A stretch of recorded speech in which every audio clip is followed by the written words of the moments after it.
आयुष्य स्वतःच्या मनाप्रमाणे जगा. लोकांच्या सांगण्यानुसार वागाल तर न लोकांचे राहाल न स्वतःचे राहाल.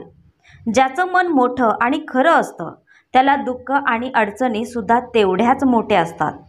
नात्यांचा चुकीचा वापर कधीच करू नका, कारण नाती तर खूप मिळतील पण चांगले लोक आयुष्यात परत कधीही मिळणार नाहीत.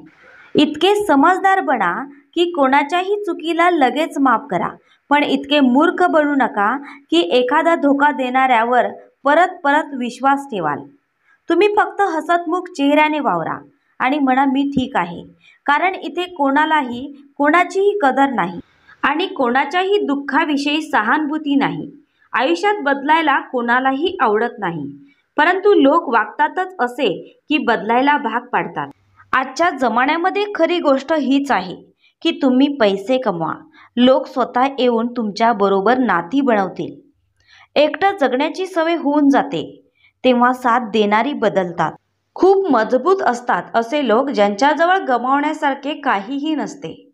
ज्या माणसावर आपण सर्वात जास्त प्रेम करतो तोच माणूस आपल्याला धोका देतो, कारण त्याला माहीत असते आपली कमजोरी काय आहे ते. नातं जर मनापासून जोडलेलं असेल तर कोणीही तोडले तरी ते तुटत नाही, पण नातं फक्त स्वार्थासाठी डोक्याने जोडलेलं असेल तर कोणी कितीही प्रयत्न केले तरी ते टिकत नाही. माणूस मेला की सगळ्यांना चांगला वाटतो, उगाच नाही त्याच्या मृत्यूनंतर एवढी गर्दी होत. ज्या दिवशी तुम्हाला कोणत्याही गोष्टीचा फरक पडणं बंद होईल त्या दिवशी तुमच्या वागण्याचा सगळ्यांनाच फरक पडेल. जो माणूस रडता रडता रागामध्ये सगळं बोलून टाकतो तो खरा असतो, कारण राग आणि रडणं माणसाला खरं बोलायला भाग पाडतं. तुम्ही ज्या व्यक्तीची खूप जास्त कदर कराल तो माणूस तुम्हाला सगळ्यात जास्त रडवेल. नातं नवं असताना लोक मस्करीत सुद्धा मन तोडत नाहीत आणि जेव्हा मन भरतं तेव्हा माणसाच्या रुसण्यावर सुद्धा समजूत काढायला येत नाहीत. हक्क फक्त तिथेच दाखवा जिथे तुम्हाला कोणी हक्क दिला आहे. बोलण्याच्या पद्धतीवरून समजते नात्यामध्ये किती विश्वास आणि आपलेपणा आहे. मैत्री पण गरजेची आहे, नातं पण गरजेचे आहे, पण आयुष्यातील अडचणी आणि वाईट वेळ आपल्याला हे शिकवते की एकटं राहण्याची कला येणं पण गरजेचं आहे. जग स्वार्थावर चालतं, म्हणूनच थंडीमध्ये ज्या सूर्याची वाट पाहिली जाते उन्हाळ्यात त्याच सूर्याचा तिरस्कार केला जातो. जे नेहमी तुमच्यापासून दूर जाण्याची कारणे शोधतात त्यांना थांबवू नका, त्यांना दरवाजापर्यंत सोडून या. तुमची किंमत आणि महत्त्व तेव्हाच असते जेव्हा तुमची गरज असते.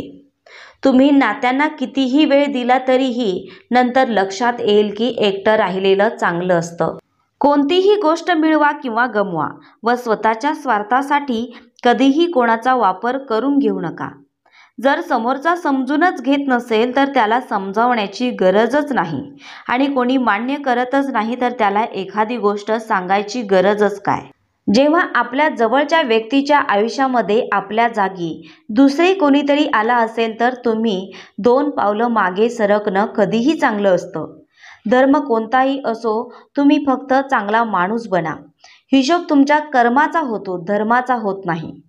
जेव्हा खूप काही असतं सांगण्यासाठी तेव्हा माणूस शांत होऊन जातो. लोक त्यांच्या जागी बरोबर असतात, फक्त आपणच त्यांना खूप जास्त चांगलं आणि आपलं मानतो. घमेंड आणि गर्वामध्ये राहू नका. हवेतून जमिनीवर यायला वेळ लागत नाही. लोकांना हे समजतं की हा कसा आहे, तो कसा आहे, पण लोक हे विसरून जातात की ते स्वतः कसे आहेत. अशा माणसांच्या आजारावर कधीही औषध नाही जो दुसऱ्यांची प्रगती पाहून जळतो. प्रत्येकाला वेळ देणे ही वेळेची बेइज्जत आहे. आयुष्याबद्दल तक्रारी तर खूप आहेत, पण गप्प यासाठी आहे की आयुष्याने जे आपल्याला दिलेलं आहे ते बऱ्याच जणांच्या नशिबात सुद्धा नसतं. ज्याचं मन मोठं आणि खरं असतं त्याला दुःख आणि अडचणी सुद्धा तेवढ्याच मोठ्या असतात. काही लोक तुमच्याबरोबर असताना तुमचेच असल्यासारखे दाखवतात आणि आतून मात्र तुमच्या विरुद्ध असतात. ज्या नात्यामध्ये एक दुसऱ्यांच्या भावनांचा आदर केला जात नाही अशा नात्यांना जबरदस्तीने ओढत नेण्याची काहीच गरज नाही. आयुष्यामध्ये सगळ्यात जास्त खुश तेच लोक राहतात ज्यांनी एकटं राहण्याची कला शिकली आहे. प्रत्येक वेळी अश्रू डोळ्यामध्ये आणू नका आणि मनातील प्रत्येक गोष्ट लोकांना सांगू नका, कारण लोक हातामध्ये मलम नाही तर मीठ घेऊन फिरतात. म्हणून प्रत्येक जखम लोकांना दाखवू नका. ज्यांच्या मागे मागे तुम्ही पळता त्यांच्यापासून 2 दिवस दूर राहून पहा. बोलणं तर सोडाच, ती तुमची आठवण सुद्धा काढणार नाहीत. आयुष्य स्वतःच्या मनाप्रमाणे जगा. लोकांच्या सांगण्यानुसार वागाल तर न लोकांचे राहाल न स्वतःचे राहाल. मित्रांनो, व्हिडिओ आवडला तर व्हिडिओला लाईक, शेअर आणि अशाच नवीन व्हिडिओसाठी आपल्या चॅनलला फॉलो करा. धन्यवाद फ्रेंड्स.